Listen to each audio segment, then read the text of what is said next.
ሰላም ውድ አድማጮቻችን ይህ ያያ ስፖርት ነው። እንግዲህ በዝውውር መረጃዎቻችን ተመልሰን መጥተናል። በዛሬው ፕሮግራማችን ቸልሲን እና ማንቸስተር ዩናይትድን የሚመለከቱ የዝውውር መረጃዎችን ይዤ ተመልሼ መጥቻለሁ። ሰማያዊዎቹ ቤት የተለያዩ የዝውውር መረጃዎች እየተሰሙ ይገኛሉ። የመጀመሪያው የሚሆነው ጀራርድ ቦውንን እና እንዲሁም ደግሞ ራፋኤል ሊያውን እናነሳለን። ውድ አድማጮቻችን ታዲያ ያያ ስፖርትን ላይክ፣ ሼር፣ ኮሜንት፣ ሰብስክራይብ ማድረጋችሁን አትርሱ። ዩናይትድ ቤት ምንሄድና በተለይ የአማካይ መስመሩን የዝውውር መስኮቱን በሚገባ እናያለን። የአጥቂ መስመሩን ብቻ ሳይሆን ዩናይትድ ከሚለቃቸው ተጫዋቾችን ጋር ስሙ እየተያዘ ይገኛል። ከዛ ውጭ ለዩናይትድ ደጋፊዎች የሚገርመው የውድድር ዓመቱ ምርጡ ፈራሚ ሴንት ላሜንስ ሆኗል። ይህ የዝውውር መስኮቱን ያባለፈውን የክረምቱ የዝውውር መስኮት በውድድር ዓመቱ ባሳየው ድንቅ ብቃት ሴንት ላሜንስ የዝውውር መስኮቱ የፕሪሚየር ሊጉ ምርጡ ዝውውር ተብሏል።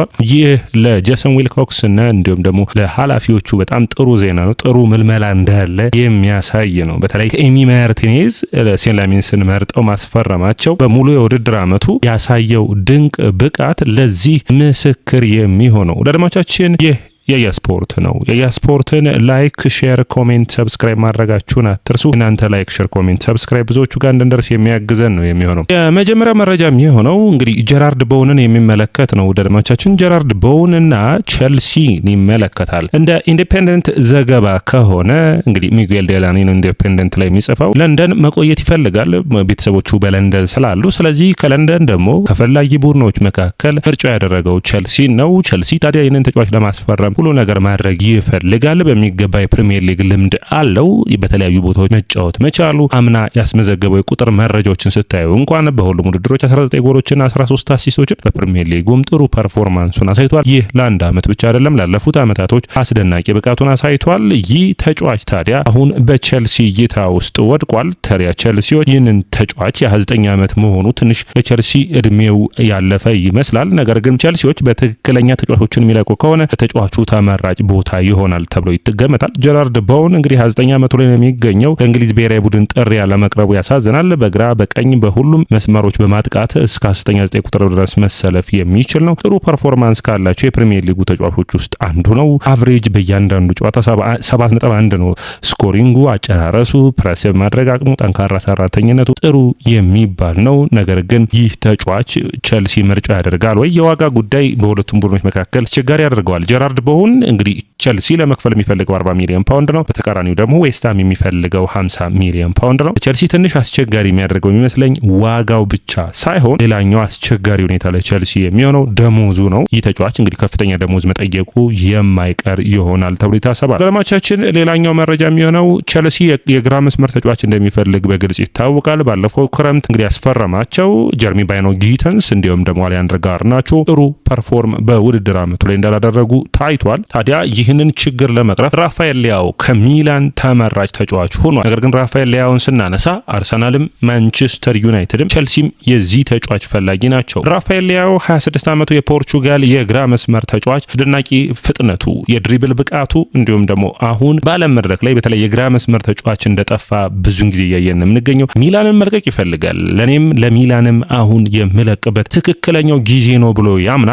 ሜትር ከ88 ቁመቱ የሆነው በተለይ ደግሞ ፍጥነቱ በጣም ወሳኝና በተለይ በየውድድር ዓመቱ የሚያስቆጥራቸው የጎል ብዛቶች በጣም ጥሩ ናቸው። ባለፈው የውድድር ዓመት 9 ጨዋታዎችን በሚላን በአሌግሪ ስር አድርጎ 9 ጎሎችና 3 አሲስቶችን ማድረግ ችሏል። ጥሩ ፐርፎርማንስ ያለው ተጫዋች ነው። ታዲያ ሚላን አሁን ይህንን ተጫዋች አስቸጋሪ ሁኔታ ስለሚገኙ ሚላኖች በአጣብቂኝ ውስጥ ነው የሚገኙት። የአውሮፓ መድረክ ላይ መሳተፍን አልቻሉም እና 43 ሚሊዮን ዩሮ በዚህ የዝውውር መስኮት ሊለቁት ይችላሉ። ምንም እንኳን የኮንትራት ማፍረሻው 100 ሚሊዮን ዩሮ ቢሆንም ይህ ተጫዋች በዚህን ወቅት የሚለቅበት እድሉ ሰፊ ነው ተብሎ ይመለከታል። ታዲያ ቸልሲ በዝውውር መስኮቱ በዚህ የክረምቱ የዝውውር መስኮት ቸልሲን ብዙ ተጫዋቾች እንደሚለቁ ይጠበቃል። ራፋኤል ሊያው ታዲያ አንዱ ተመራጭ የሚሆን ነው። በተለይ ድሪብል የማድረግ አቅሙ፣ ፍጥነቱ፣ እድሎችን የመፍጠር አቅሙ፣ የተለያዩ ቦታዎች የመጫወት ፐርፎርማንሱ ተመራጭ ያደርገዋል። ነገር ግን ራፋኤል ሊያውን ስናስብ ባለፉት ዓመታቶች ውስጥ ይደርሳል ተብሎ የሚጠበቅበት ደረጃ ላይ መድረስ አልቻለም። በተለይ የስኩዴቶን በሚላን ሲያሸንፉ የነበረው ብቃት ላይ አሁንም ማሻሻልና የተሻለ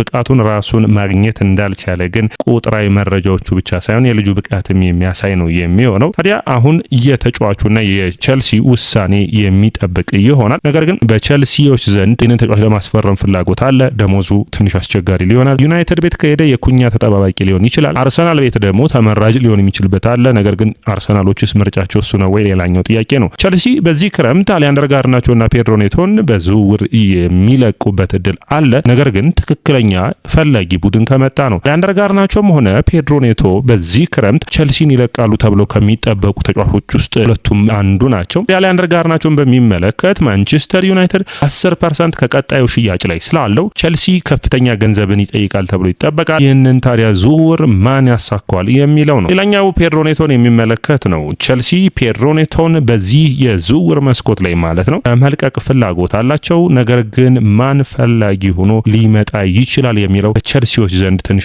አስቸጋሪ ነው። ኔቶን የሚፈልግ ክለብ ካለ ግን በተለይ ቸልሲዎች በዚህ ክረምት የሚያስቡት ጥሩና ተመራጩ የዝውውር መስኮት ነው። ይህንን ተጫዋች ለመልቀቅ ብለው ሙሉ በሙሉ እምነትም አላቸው። ቸልሲን የሚመለከተው ሌላኛው መረጃ ከሪቨር ፕሌት ወጥቷል። የሪቨር ፕሌቱ አሰልጣኝ የሆኑት በተለይ በጣም ተቸግረዋል። ሪቨር ፕሌት በኬንድሪክ ፓይዝ ምክንያት ወጥነት፣ ብቃት፣ የስብዕና ችግር በብዙ ሁኔታዎች ታይቶበታል። ይህ ተጫዋች ታዲያ ወደ ቸልሲም ይሁን ወደ ሪቨር ፕሌት በቋሚነት ቸልሲ ማስቸግሮታል። ወደ ደቡብ አሜሪካም ተመልሶ ምርጥ ፐርፎርማንስን ካላሳየ ውሳኔዎቹ በቸልሲዎች ዘንድ አንዱ የሚጠበቅ ይሆናል። ኒኮላስ ጃክሰን ትናንት ምርጥ ፐርፎርማንሱን ማሳየት ችሏል። ይህ ሌላኛው ብቃቱ ነው ማለት የሚቻል ነው የሚሆነው። አድማጮቻችን በቀጥታ ወደ ማንቸስተር ዩናይትድን የሚመለከቱ የዝውውር መረጃዎች ላቅና። ዩናይትድ ቤት ስናቀና ደግሞ የተለያዩ የዝውውር መረጃዎች አሉ። ዩናይትድ አሁንም ቢሆን ማይክል ካሪክን ከቀጠረ ጊዜ አንስቶ በፕሪሚየር ሊጉ አርሰናልና ማንቸስተር ሲቲ በመቅደም 39 ነጥቦችን ሰብስቧል። ታዲያ ይህንን ለማስቀጠል ባለፈው ክረምት ያሳዩትን የማጥቃት ፊርማዎች አሁን ደግሞ በአማካኝ መስመር ላይ መድገምን ያስባሉ። ታዲያ ከሚፈልጓቸው የአማካኝ መስመር ተጫዋቾች ውስጥ ኤደርሰን አሁን የተጠናቀቀ ይመስላል። በ34 ሚሊዮን ፓውንድ መጀመሪያ አትላንታዎች ከፈለጉት 50 ሚሊዮን ፓውንድ አንጻር ዩናይትድ ተደራድረው 34 ሚሊዮን ፓውንድ ላይ የደረሱ ይመስላል። በሚቀጥሉት ቀናቶች ውስጥ የተጫዋቹን ፊርማ የምንሰማበት እድል ይኖራል። ቶናሊን በሚመለከት ግን አሁን በቀጥታ ማይክል ካሪክ ተጫዋቹን ፍላጎት እንዳለውና ይህ ተጫዋች እንዲፈርምለት ለዩናይትድ ጥያቄዎችን እያቀረበ ይገኛል። 100 ሚሊዮን ዩሮ ወይም እስከ 80 ሚሊዮን ዩሮ እስከ 100 ሚሊዮን ዩሮ ተጫዋቹ የሚፈርም ይሆናል። ይህ የሚሆን ከሆነ የዩናይትድ የመጀመሪያው ተመራጩ የመሃል አማካይ ተከላካይ ሳንድሮ ቶናሊ የመሆን እድል ይኖረዋል። ነገር ግን በዩናይትድ በኃላፊዎቹ በመልማዮቹ ዘንድ ደግሞ ተመራጭ የሆኑት ቹዋሚኒ፣ ኤሌት አንደርሰንና ቶናሊ ናቸው። በኤሌት አንደርሰን ጉዳይ እንግዲህ ማንቸስተር ሲቲ ምርጫው ሊያደርግ ይችላል የሚሉ እይታዎች አሉ። ቹዋሚኒን በሚመለከት ግን በዝውውር ሂደት ውስጥ አሁን መድሪድ በግልጽ ቹዋሚኒ እንደማይሸጥ ለማንም ቡድን ተናግሯል። ቶናሊን የሚመለከት እንግዲህ ሌላኛው አማራጭ ነው የሚሆነው። ቶናሊን ማስፈረም የዩናይትድ የዝውውር እቅድ ነው። ቶናሊ እንግዲህ ብቸኛ 6 ቁጥር ሆኖ ብቸኛ የማስጣል ፐርፎርማንስ ያለው ተጫዋች ሆኖ የካዝሜሮ ተተኪ እንዴት ይሆናል የሚለው ትልቁ ጥያቄ ቢሆንም ነገር ግን ቡድኑን በፍጥነትና በኢንተንሲቲ ማሻሻል የሚችል ነው። ነገር ግን ቶናሊ ለምሳሌ ኩቢሜኖ ጋር ሲሰለፉ ብታዩት ሪከቨሪ ፔስ ያለው ተጫዋች ሁለት አንዱም ስላልሆኑ ሁለቱም ፈጣን ስፕሪንት የሚያደርጉ ሯጮች ስላልሆኑ ትንሽ ሊቸገሩ የሚችሉበት እድል ሊኖር ይችላል። ነገር ግን ኤሌት አንደርሰን የተሻለ ይህንን ቦታ